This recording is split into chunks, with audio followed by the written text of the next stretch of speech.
সুস্বাগতম সকলকে। আজকের এই ভিডিওতে আমরা আলোচনা করব মাইকেল মধুসূদন দত্তের বীরাঙ্গনা কাব্যের শেষ তথা একাদশতম পত্র নীলোধ্বজের প্রতি জনা, এই পত্রটি নিয়ে প্রত্যেকটি লাইন ধরে ধরে। এর পূর্বে আমরা ঋষ্মন্তের প্রতি শকুন্তলা, সোমের প্রতি তারা, দশরথের প্রতি কেকয়ী, লক্ষণের প্রতি শূর্পণখা, এই সমস্ত পত্রগুলো নিয়ে আলোচনা করেছি এবং এই সমস্ত পত্রের প্রত্যেকটি লাইন ধরে ধরে আমরা আলোচনা করেছি। যারা পূর্ববর্তী সেই আলোচনা দেখনি বা ভিডিও দেখনি, এই ভিডিওর শেষে ডেসক্রিপশন বক্সে অথবা অন স্ক্রিনে থাকা লিঙ্ক থেকে তোমরা সেই সমস্ত ভিডিওগুলি দেখে নিতে পারো। আজকে আমরা এই পর্বে যে একাদশতম পত্র অর্থাৎ শেষ পত্র বীরাঙ্গনা কাব্যের, এই যে নীলোধ্বজের প্রতি জনা, এই নীলোধ্বজের প্রতি জনা পত্রের প্রত্যেকটি লাইন ধরে ধরে ব্যাখ্যা করার পূর্বে আমরা খুব সংক্ষিপ্ত আকারে এর বিষয়বস্তু সম্পর্কে একটু দেখে নেব। এই যে কাহিনী, পত্রের এই কাহিনী মূলত মাইকেল মধুসূদন দত্ত চয়ন করেছেন বা গ্রহণ করেছেন জৈমিনী ভারত থেকে। সেখানে রয়েছে মাহেশ্বতীরাজ নীলোধ্বজের স্ত্রী জনা, যে গঙ্গা ভক্ত ছিল। শিবের কৃপায় তার গর্ভে যে সন্তান জন্মগ্রহণ করে তার নাম হয় প্রবীর। পাণ্ডবদের অশ্বমেধের ঘোড়া মাহেশ্বতীপুরীতে এসে হাজির হলে প্রবীর ওই ঘোড়াকে আটকে দেন। রাজা নীলোধ্বজ ছেলেকে ওই ঘোড়া ছেড়ে দিতে বলেন, কিন্তু জনা তার ছেলের উৎসাহে, অর্থাৎ মা এবং সন্তান দুজনের উৎসাহে শেষ পর্যন্ত যুদ্ধ হয় এবং সেই যুদ্ধে প্রবীরের মৃত্যু হয়। এই যুদ্ধে শ্রীকৃষ্ণের সাহায্যে অনেক কষ্টে পাণ্ডবরা জয়লাভ করেছিল। যুদ্ধের পরে অগ্নিদেবের পরামর্শে কৃষ্ণ ভক্ত নীলোধ্বজ অর্জুনের সঙ্গে সন্ধি স্থাপন করলে পুত্র শোকাতুর তেজস্বিনী জনা রাজাকে ভৎসনা করে যুদ্ধ করতে এগিয়ে যান এবং শেষ পর্যন্ত গঙ্গায় ঝাঁপ দিয়ে প্রাণ বিসর্জন করেন। আমরা এই কাহিনীকে মাইকেল মধুসূদন দত্তের হাতে একটু পরিবর্তিত হতে দেখি। জনা এখানে পুত্র শোক অর্থাৎ প্রবীরের হত্যাকারী যে অর্জুন, তাকে নীলোধ্বজ সাজা বা শাস্তি না দিয়ে তাকে অতিথি হিসাবে বরণ করে নিচ্ছে। সেই জন্য মাতা জনা ক্রোধান্বিত এবং সেই ক্রোধবশত কখনো ভৎসনা, কখনো অবজ্ঞা, কখনো নিজের প্রতি তীব্র ক্ষোভ, ক্রোধ ইত্যাদি প্রকাশ করেছে এই পত্রের মাধ্যমে। এবারে আমরা একটু লাইন ধরে দেখে নেব। বাজিছে রাজ তোরণে রণবাদ্য আজি, হ্রেষে অশ্ব গর্জে গজ, উড়িছে আকাশে রাজকেতু, মুহুর মুহুর হুঙ্কারিছে মাতি, রণমদে রাজ সৈন্য কিন্তু কোন হেতু। যুদ্ধের বাজনা, রণবাদ্য বাজছে, হ্রেষে মানে অশ্বের ডাক, ঘোড়া এবং অশ্ব তারা যুদ্ধের প্রস্তুতি নিয়ে রয়েছে এমন এক পরিবেশ। আকাশে যেন রাজকেতু উঠছে, অর্থাৎ যুদ্ধের প্রাক মুহূর্তের যে সংকেত, সেই সংকেত সৈন্যদের মধ্যেও দেখা যাচ্ছে। কিন্তু কেন এই যুদ্ধকালীন পরিবেশ বা পরিস্থিতি? সাজিছ কি নররাজ যুঝিতে সদলে, প্রবীর পুত্রের মৃত্যু প্রতিবিধিত শীতে, প্রতিবিধিত শীতে অর্থাৎ প্রতিশোধ নিতে।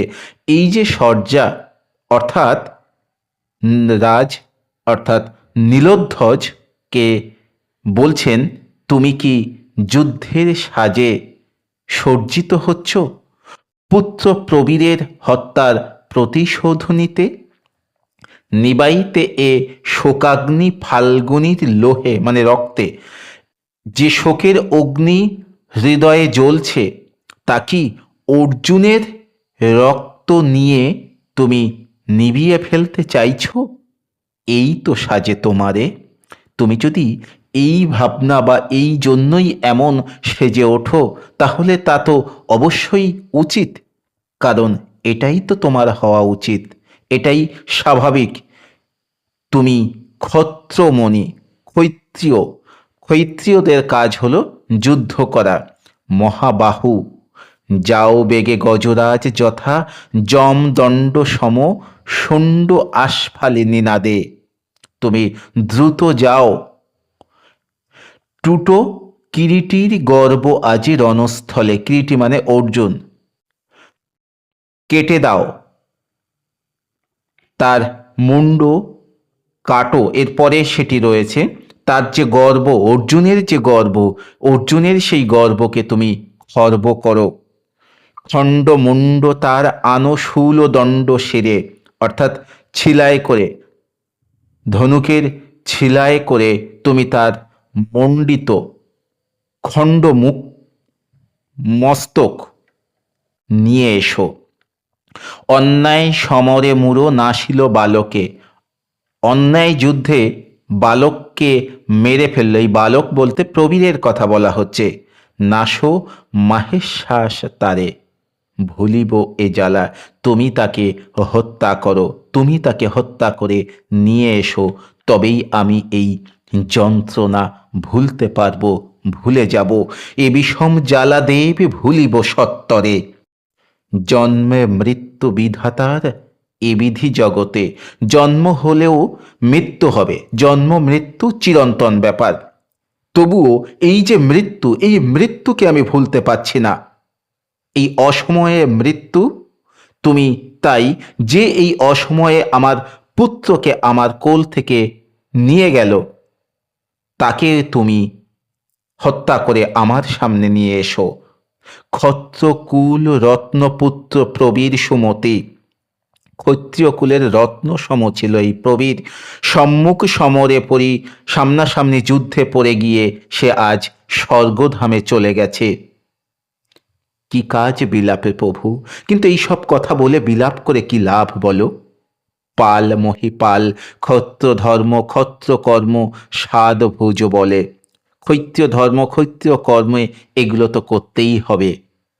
হায় পাগলিনী জনা, তব সভা মাঝে নাচিছে নর্তকী আজি, গায়ক গাইছে উথলিছে বিনাধ্বনি, তব সিংহাসনে বসিছে পুত্র হারিপু, মিত্রতম এবে সেবিছ যতনে তুমি অতিথি রতনে। এবার জনা নিজেকে পাগলিনী মনে করছে বা বলছে, সভার মাঝে নর্তকীরা নাচ করছে, গায়করা গান করছে, বিনা ধ্বনিতে মুখরিত হয়ে উঠছে, রাজ সিংহাসনে বসে রয়েছে বা সিংহাসনে বসেছে পুত্র হত্যাকারী বা পুত্র হন্তাকারী সেই অর্জুন, যাকে তুমি মিত্র করে অতিথি হিসাবে বরণ করে নিচ্ছ। কি লজ্জা! এবারে ভৎসনার সুর জনার মুখে, দুঃখের কথা হায় কবকারে, হত জ্ঞান আজি কি হে পুত্রের বিহনে, এই দুঃখের কথা আমি কাকে বলবো? তুমি কি জ্ঞান হারিয়ে ফেলেছ পুত্রের অবর্তমানে? পুত্র হারানোর সঙ্গে সঙ্গে তোমার হিতাহিত জ্ঞানও কি চলে গেছে? মাহেশ্বরী পুরীশ্বর নীলোধ্বজ রথী, যে দারুণ বিধি রাজা আধারিলা আজি, রাজ্য হরি পুত্র ধনে হরিলা কি তিনি জ্ঞানে তব। বিধিমতে, অর্থাৎ এবারে তিনি ভাগ্যের কথা বলছেন, হয়তো ভাগ্য গুণে বা ভাগ্যের জন্যেই আমি আজ পুত্রকে হারালাম, হরি বলতে হরণ করে নিল, বিধি বা বিধাতা পুত্রকে হরণ করে নিল। যিনি আমার পুত্রকে হরণ করে নিলেন, তিনি কি আপনার বা তোমার জ্ঞানকে হরণ করে নিল?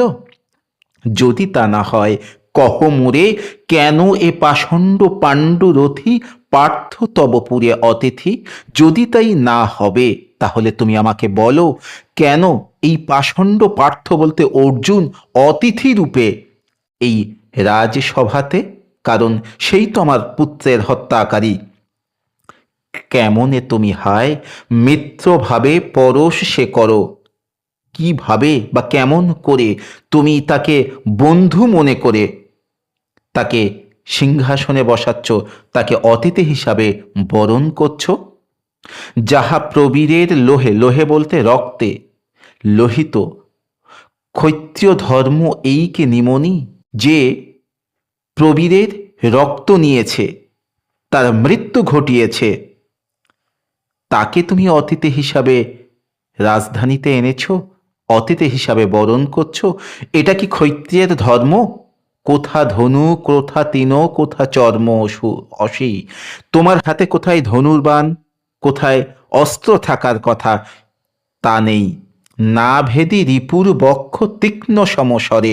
তোমার সামনে এভাবে শত্রু রয়েছে, তাকে স্বর দ্বারা আঘাত করা উচিত তোমার, কিন্তু তা না করে রণক্ষেত্রে মিষ্টা লাভ পেয়ে তুষি চকি তুমি কত্ন তার সভাতলে। কি কহিবে কহ, যবে দেশে দেশান্তরে জনরব লবে এ কাহিনী।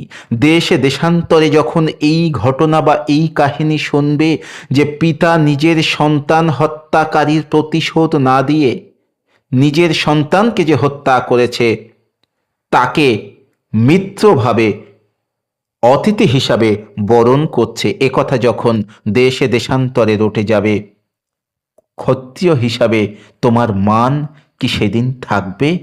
কি কহিবে ক্ষত্রপতি যত। নরনারায়ণ জ্ঞানে শুনিনু পুজিছু পার্থে রাজা ভক্তিভাবে, এ কি ভ্রান্তি তব। নরনারায়ণ হিসাবে অর্থাৎ মানুষের মাঝেই নারায়ণের অবস্থান, এই হিসাবে তুমি অর্জুনকে পূজা করছো, তাকে অতিথি হিসাবে বরণ করছো। হায়, ভোজবালা কুন্তি, ভোজরাজের কন্যা হলো কুন্তি, কে না জানে তারে শৈরিনী। শৈরিনী বলতে স্বেচ্ছাচারিণী। কুন্তি যে স্বেচ্ছাচারিণী সে কথা কে না জানে। তনয় তার জারজ অর্জুনে, এবং তার সন্তান অর্জুন জারজ সন্তান।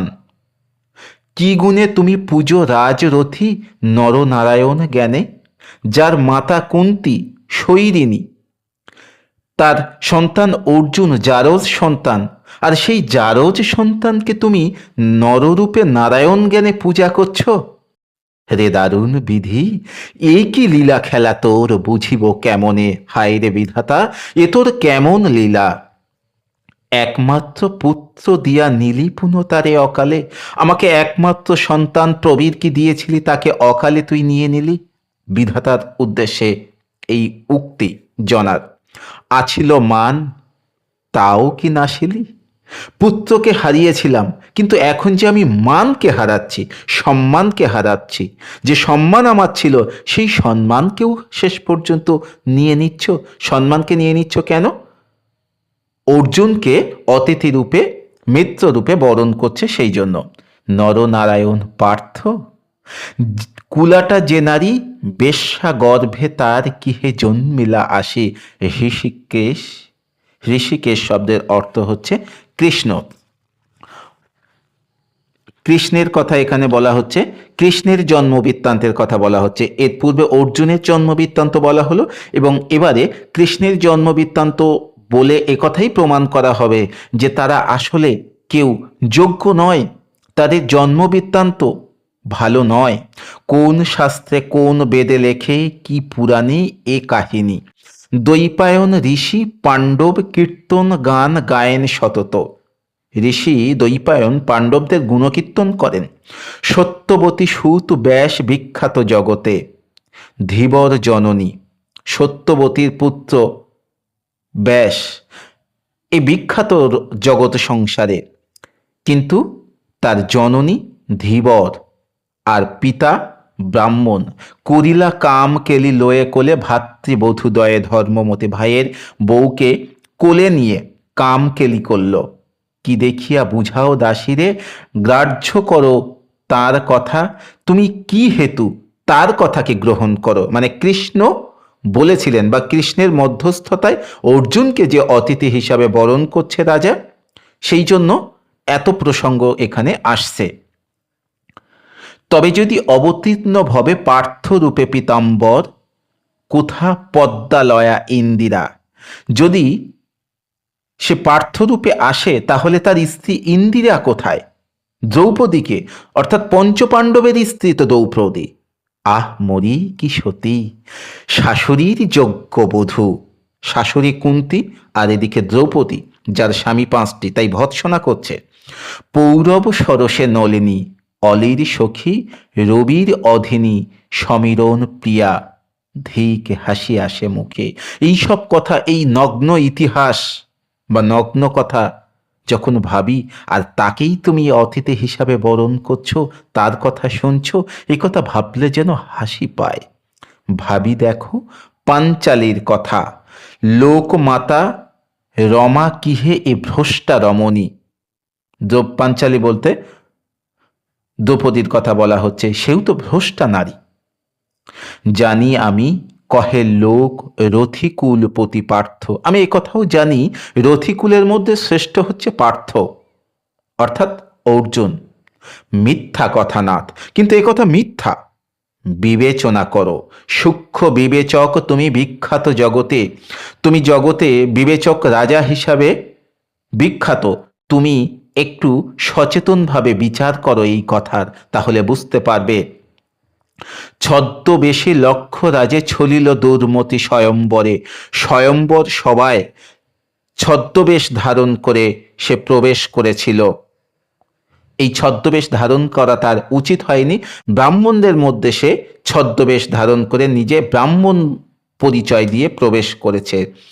যথাসাধ্য কে জুঝিল কহ ব্রাহ্মণ ভাবিয়া তারে, কোন ক্ষত্ররথী সে সংগ্রামে রাজ দলে তেই সে জিতিল। সেই হেতু সে জিততে পেরেছিল, অর্থাৎ সে যে ব্রাহ্মণ না ক্ষত্রিয়, অথচ ব্রাহ্মণ হিসাবে ব্রাহ্মণদের সঙ্গে মিশে গিয়ে সে জিতেছিল, অর্থাৎ অন্যায়ভাবে জিতেছিল। সে ধর্মের পথে ছিল না, সত্যের পথে ছিল না, সে ছলনার আশ্রয় নিয়েছিল। দহিল খাণ্ডব দুষ্ট কৃষ্ণের সহায়ে, কৃষ্ণ তাকে সহায়তা করেছিল বলেই আমি এত সময় যার কথা বলছি সে আসলে কিন্তু পার্থ বা অর্জুন। তাই অর্জুনের এই জয় হয়েছিল, সে একদিকে ছলনা করেছে, আবার তার এই জয়ের ক্ষেত্রে কৃষ্ণ তাকে সহায়তা করেছে। শিখণ্ডীর সহকারে কুরুক্ষেত্র রণে, পৌরব গৌরব ভীষ্মবৃদ্ধ পিতামহে সংহারিল মহাপাপী। পিতামহ ভীষ্মকে সে হত্যা করল। দ্রোণাচার্য গুরু, তার গুরু হলেন দ্রোণাচার্য। কি ছলে কি কুছলে নরাধম বোধিল তাহারে, দেখো সরি, দ্রোণাচার্যকেও সে হত্যা করল, গুরুকেও হত্যা করল। এ কি ধর্ম? বসুন্ধরা গ্রাসিলা সরসে রথ চক্র যবে হায়, যবে ব্রহ্ম সাপে বিকল সমরে মরি কর্ণ মহাযশা নাসিল বর্বর তাঁরে। কহ মোরে শুনি মহারথী প্রথা কি হে। এই মহারথী অর্থাৎ অর্জুন যেভাবে একের পর এক হত্যা করছে, এগুলো মহারথী প্রথা নয়। আনায় মাঝারে আনি মৃগেন্দ্রে কৌশলে বধে ভীরুচিত ব্যাধ, অর্থাৎ ভীরু কোনো মৃগকে ব্যাধ কিন্তু হত্যা করতে চায় না, কিন্তু এখানে ধর্মপথে না থেকে অর্জুন অন্যায়ভাবে একের পর এক হত্যা করল, তার মধ্যে ধর্মভাব নেই। সে মৃগেন্দ্রে যবে নাশে রিপু আক্রমে সে নিজ পরাক্রমে। এবারে একটু তার ভাব পরিবর্তন করছে জনা, অন্য কথা বলছে, অন্য প্রসঙ্গ বলছে।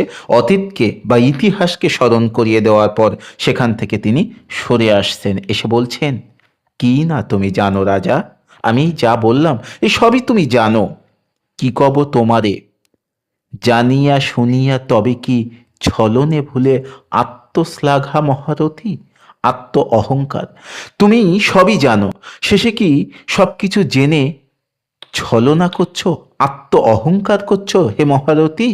হায় রে, কি পাপে রাজ শিরোমণি রাজা নীলোধ্বজ আজি নত শির হে বিধাত।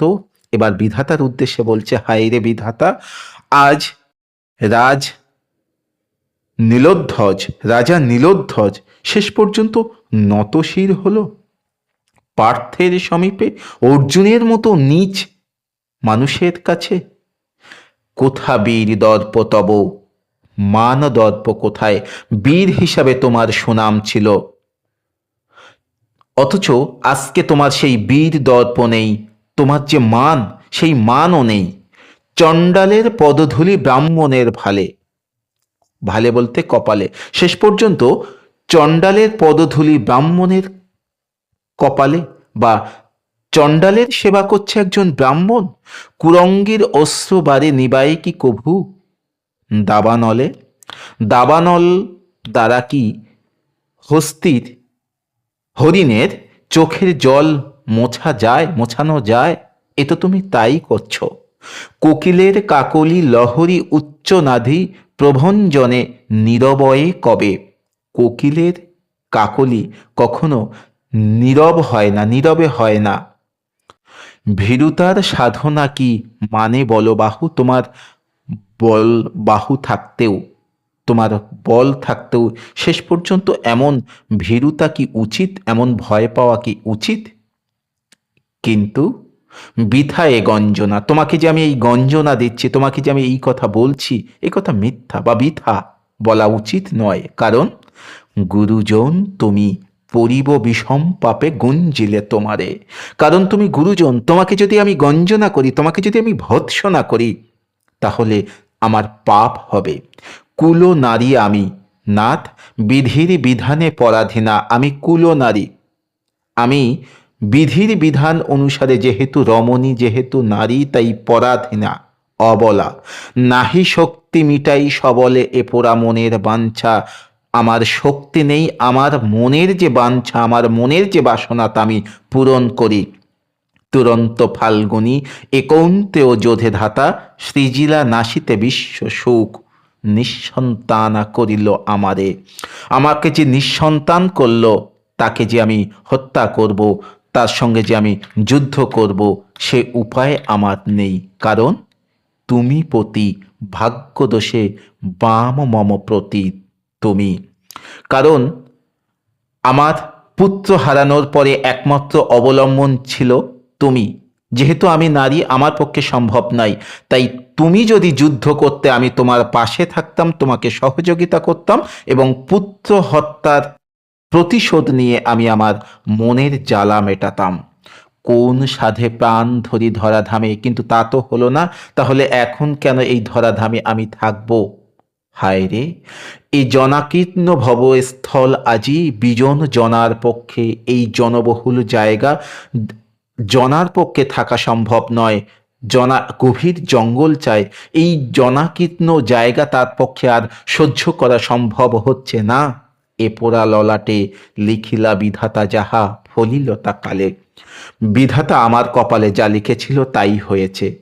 প্রবীর, এই হেতু ধরিনি কি তোরে 10 মাস 10 দিন নানা যত্ন সয়ে?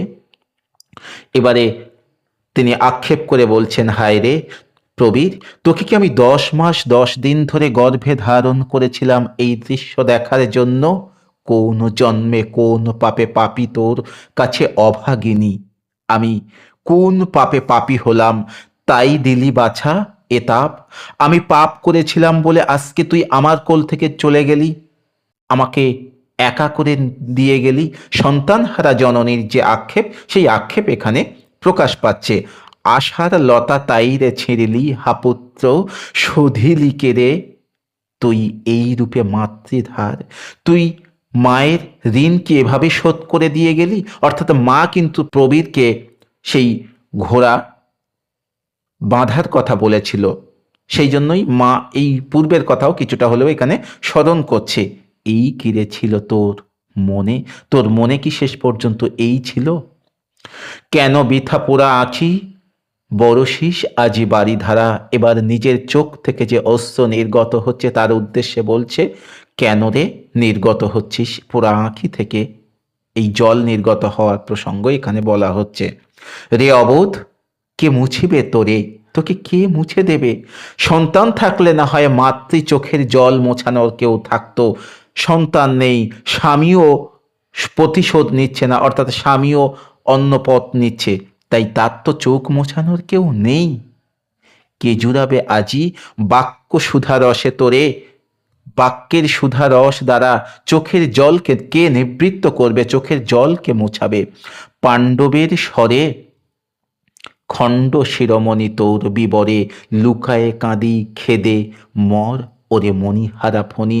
আমি যেন তোকে হারিয়ে মণিহারা ফণির তুল্য হয়ে পড়েছি। তোকে আমি বারবার স্মরণ করছি। যাও চলি মহাবল, যাও কুরুপুরে, নবমিত্র পার্থ সহ। এবার স্বামীর উদ্দেশ্যে বলছে, তুমি পার্থের কাছে চলে যাও, মহাযাত্রা করি চলিল অভাগা জনা, পুত্রের উদ্দেশ্যে, আমি পুত্রের উদ্দেশ্যে যাচ্ছি। ক্ষত্রকুলবালা আমি, ক্ষত্রকুলবধূ, কেমনে এ অপমান সব ধৈর্য ধরি। পুত্র হত্যাকারীর প্রতিশোধ না নিয়ে আমি কেমন করে তাকে অতিথি হিসাবে তুমি বরণ করছো সেই দৃশ্য আমি দেখি। এ দেখা আমার পক্ষে সম্ভব নয়। তাই জনা নীলোধ্বজের উদ্দেশ্যে বলছে, ছাড়িব এ পুরা প্রাণ জাহ্নবীর জলে, দেখিব বিস্তৃতি যদি কিতান্ত নগরে, লোভী অন্তে যাচি চিরবিদায় ও পদে, ফিরি যবে রাজপুরে প্রবেশিবে আসি নরেশ্বর, কোথা জনা বলি ডাকো যদি, উত্তরিবে প্রতিধ্বনি।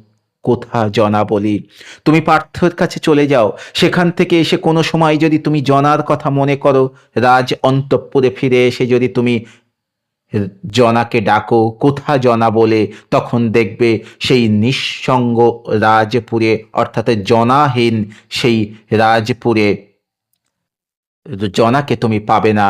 তোমার সেই উত্তরের প্রতিধ্বনি তুমি শুনতে পাবে। অর্থাৎ জনা এখানে আত্মাহুতির মধ্য দিয়ে, জাহ্নবীর জলে নিজেকে বিসর্জনের মধ্য দিয়ে প্রতিবাদ বা বীরাঙ্গনা মূর্তিকে প্রতিষ্ঠা করতে চেয়েছে।